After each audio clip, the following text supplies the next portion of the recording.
अस्सलामुअलैकुम नाज़रीन, आप सभी का हमारे यूट्यूब चैनल रेख्ता क्लासेस में खुशामदीद। उम्मीद करता हूँ कि आप नाज़रीन खैरियत से होंगे। तो आज मैं आप लोगों के सामने लेकर आया हूँ बिहार बोर्ड क्लास 10 का उर्दू दरख्शां सबक नंबर 7। इसका जो है मारूज़ी सवालात लेकर के आए हैं, यानी ऑब्जेक्टिव। इससे पिछली वीडियो में जो है इसके सारे सवालात को और ख़ुलासा को पेश कर चुका हूं। उम्मीद करता हूं कि आप नाज़रीन देख चुके होंगे। अगर नहीं देखे हैं तो प्लेलिस्ट में जाकर के ज़रूर देखें। तो चलिए शुरुआत करते हैं और देखते हैं।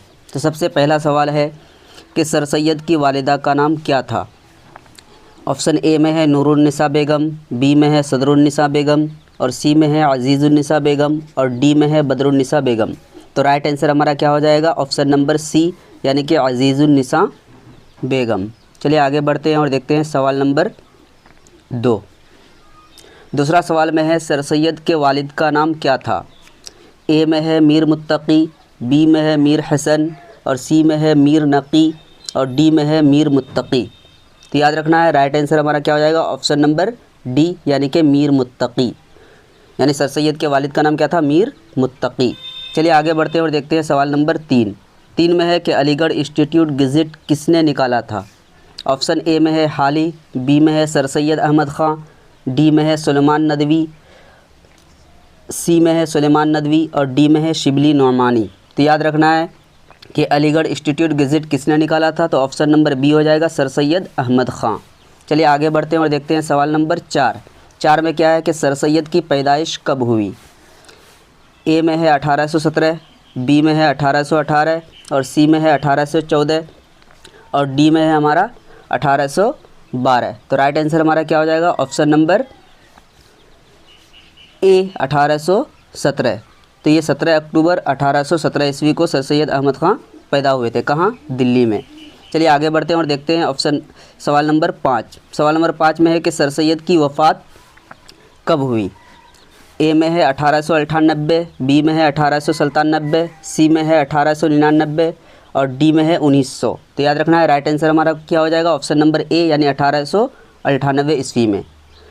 27 मार्च को इनका इंतकाल हुआ था, 1898 ईस्वी में। चलिए आगे बढ़ते हैं और देखते हैं सवाल नंबर 6 में क्या है, रिया के मजमून निगार कौन हैं।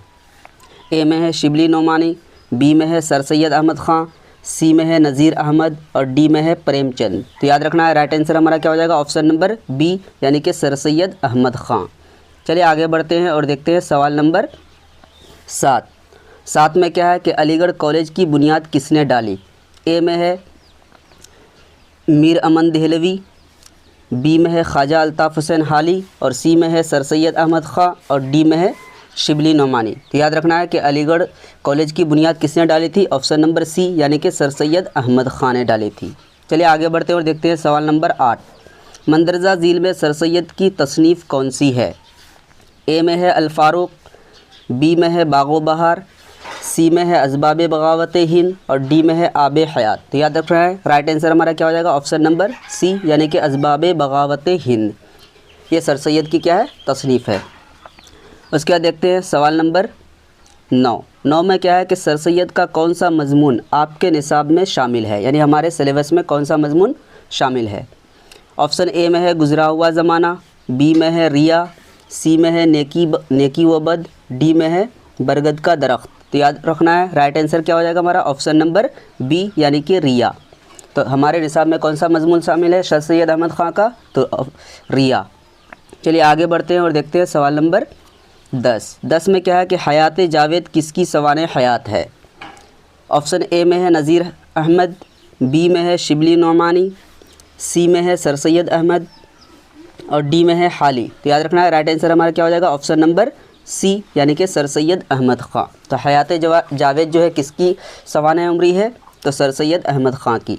चलिए आगे बढ़ते हैं और देखते हैं सवाल नंबर 11 में क्या है कि हयात जावेद के मुसन्निफ़ कौन हैं। ए में है नज़ीर अहमद, बी में है शिबली नौमानी, सी में है सर सैयद अहमद ख़ान, और डी में है मोहम्मद हुसैन आज़ाद। तो इनमें से कोई भी नहीं होगा ऑप्शन, यहाँ पे होगा क्या, ख्वाजा अल्ताफ़ हुसैन हाली। तो हयात जावेद किसने लिखी थी, ख्वाजा अल्ताफ़ हुसैन हाली ने।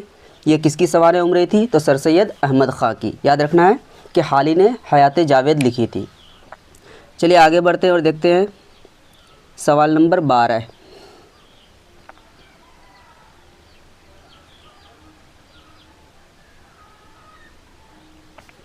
12 में क्या है कि सर सैयद के रफ़्क़ा में मंदरजा झील में से कौन शामिल नहीं है। रफ़्क़ा यानी उनके रफ़ीक, उनके दोस्तों में कौन शामिल नहीं है इनमें से।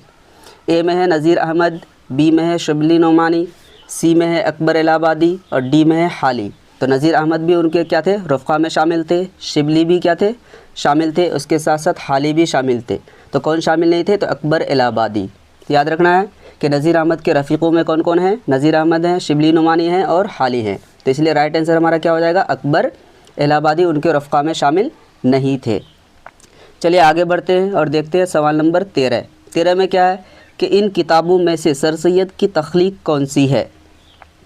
ए में है यादगार गालिब, बी में है आसारुस सनादीद, सी में है हयात सादी, डी में है हयात जावेद। तो राइट आंसर हमारा क्या हो जाएगा, ऑप्शन नंबर बी यानी कि आसारुस सनादीद। तो आसारुस सनादीद के तख्लीक कौन है, सर सैयद अहमद ख़ान। चलिए आगे बढ़ते हैं और देखते हैं सवाल नंबर 14। 14 में क्या है कि असबाब बगावत हिंद के मुसन्निफ़ कौन हैं।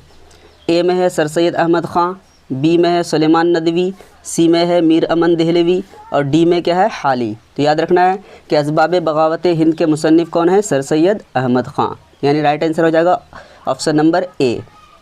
चलिए आगे बढ़ते हैं और देखते हैं सवाल नंबर 15। 15 में हमारा क्या है कि इनमें से तारीख़ के मौजू पर सर सैयद की कौन सी किताब है। ऑप्शन ए में है असबाब बगावत हिंद, बी में है आसारुस सनादीद, सी में है तारीख़ ज़िला बिजनौर और डी में है खुतबात अहमदिया। तो तारीख़ के मौजू पर सर सैयद अहमद ख़ान ने कौन सी किताब लिखी थी, तारीख़ ज़िला बिजनौर, यानी राइट आंसर हमारा क्या हो जाएगा, ऑप्शन नंबर सी। चलिए आगे बढ़ते हैं और देखते हैं सवाल नंबर 16। सर सैयद ने कौन सा रिसाला जारी किया। ऑप्शन ए में है उर्दू दुनिया, बी में है तहज़ीबुल अखलाक, सी में है क्या है, नक़ीब और उसके बाद डी में क्या है, रहनुमाए अदब। तो याद रखना है राइट आंसर हमारा क्या हो जाएगा, ऑप्शन नंबर बी। तो सर सैयद ने कौन सा रिसाला निकाला था, तहज़ीबुल अखलाक। कौन सा, तहज़ीबुल अखलाक। चलिए आगे बढ़ते हैं और देखते हैं सवाल नंबर 17। 1857 ईस्वी के हंगामा के वक्त सर सैयद अहमद ख़ान कहाँ मामूर थे। ए में है अलीगढ़, बी में है बिजनौर, सी में है सहारनपुर और डी में क्या है हमारा, दिल्ली।